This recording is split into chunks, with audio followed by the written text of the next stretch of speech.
Olá pessoal, tudo beleza? Rodrigo Giraldelli aqui do China Gate Importação e tô no finzinho do expediente, resolvi gravar esse vídeo aqui para você sobre um fenômeno que eu aprendi neste livro, Fora de Série, Outliers. A linha fina diz, descubra por que algumas pessoas têm sucesso e outras não.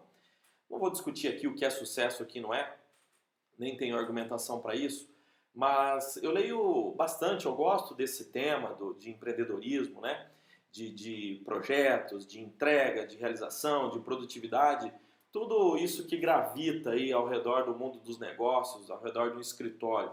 Essa é a minha vida, eu gosto muito disso. E nesse livro, o autor Malcolm Gladwell, ele fez uma analogia que eu achei muito interessante e eu nunca tinha visto de outra forma. Ele cita o efeito Mateus. O que é o efeito Mateus? Ele faz uma analogia lá com a parábola dos talentos, lá em Mateus 25, e ele cita um versículo que é Mateus 25, 29, onde diz assim: porque a todo aquele que tem, mais lhe será dado e terá em abundância, mas aquele que não tem, até o que tem lhe será tirado. Mateus 25, 29. Qual que é a correlação que ele faz com o mundo dos negócios, com as pessoas que têm sucesso? Ele pesquisou e citou vários outros autores, sociólogos e tudo mais, e ele percebeu e apresenta nesse livro, através desse capítulo chamado Efeito Mateus, que pessoas de sucesso na fase adulta, muitas vezes, e na maioria das vezes, tiveram um impulso inicial muito grande, e às vezes tão grande, que seria assim quase inevitável o sucesso. O que eu estou querendo dizer? Ele fez uma analogia, por exemplo, ele cita vários exemplos no livro, não dá para citar todo ele, senão esse vídeo ficaria muito grande e você pode ler o livro aí quando você tiver essa disposição. Mas o que ele cita? Eles fizeram uma análise, eu não sei bem se foi ele que pesquisou, ou quem que pesquisou, mas ele apresenta os resultados da pesquisa aqui, onde pegaram os esportistas, os pessoas bem-sucedidas nos esportes. No caso dos Estados Unidos, eles analisaram os jogadores de hóquei, Estados Unidos e Canadá, hóquei no gelo, e os jogadores de beisebol. E eles perceberam que quase 70%, no caso do beisebol, 69%, no caso do hóquei no gelo, 67%, dos atletas de sucesso nessas modalidades na fase adulta, nasceram no início do ano letivo, que no caso dos Estados Unidos e Canadá é em julho. Né? Então a maioria deles tem nascimento em julho, agosto e setembro, porque o corte lá acontece no meio do ano. Né? No Brasil é no começo do ano, de dezembro para janeiro. Mas o que isso tem a ver? Segundo ele, tem a ver porque na fase inicial do esporte, ou seja, quando esses caras eram crianças,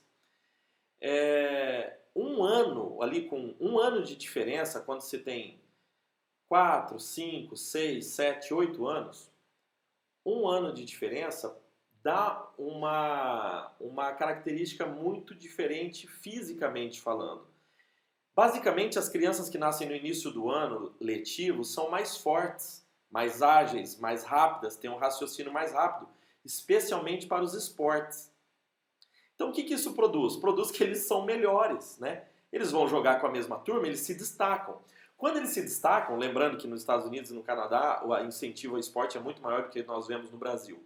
Quando eles se destacam, os professores chamam a atenção dos professores, que chamam a atenção dos treinadores, que avisam os pais, que percebem uma habilidade nessas crianças e separam ele para treinar com pessoas melhores.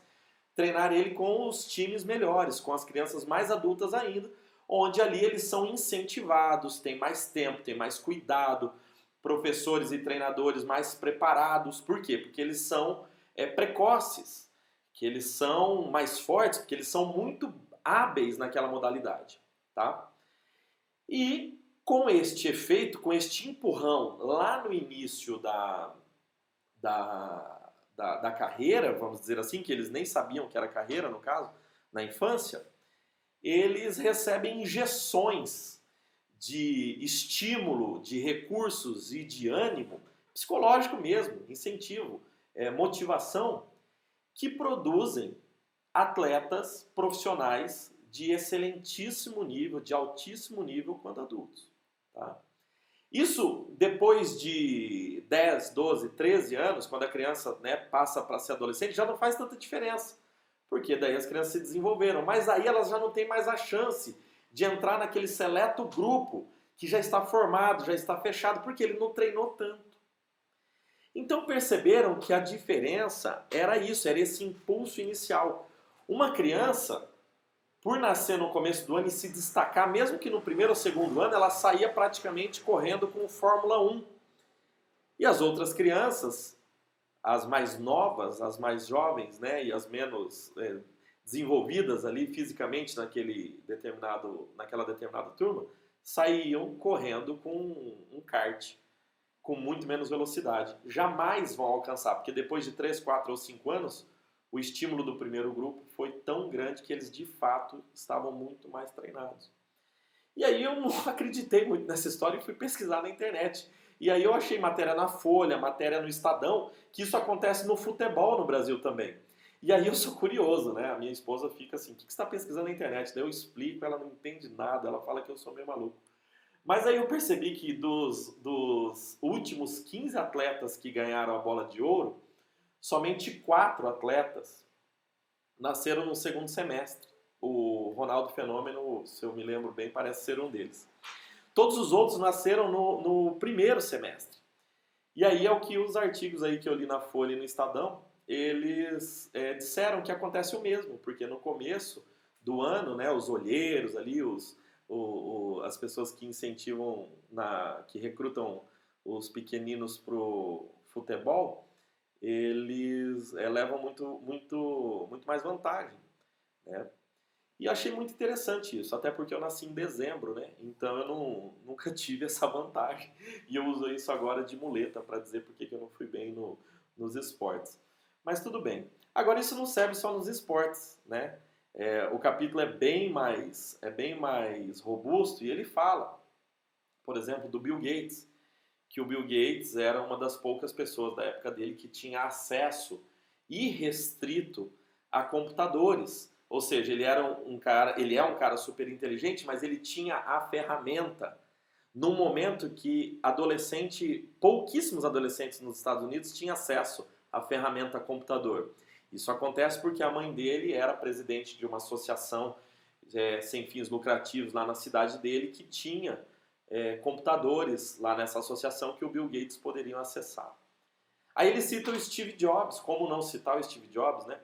O Steve Jobs, com toda a excentricidade dele, ele tinha acesso ao depósito da HP, Hewlett Packard, porque se você leu alguma coisa do Steve Jobs, o único emprego que ele teve na vida foi na HP. E os funcionários, ou no caso os ex-funcionários da HP, tinham acesso a comprar peças que sobravam no estoque da HP, ou seja, peças que excediam e que sobravam no estoque da HP, a HP vendia. E vendia para quem? Vendia para os ex-funcionários ou funcionários que queriam comprar.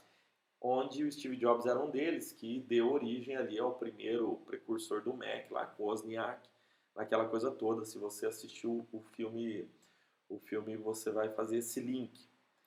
Então, existem vários outros exemplos que mostram que esse impulso inicial chamado efeito Mateus, ele torna a carreira de algumas pessoas quase que imbatível, porque é tanto estímulo logo cedo que a pessoa sobe como um foguete, né?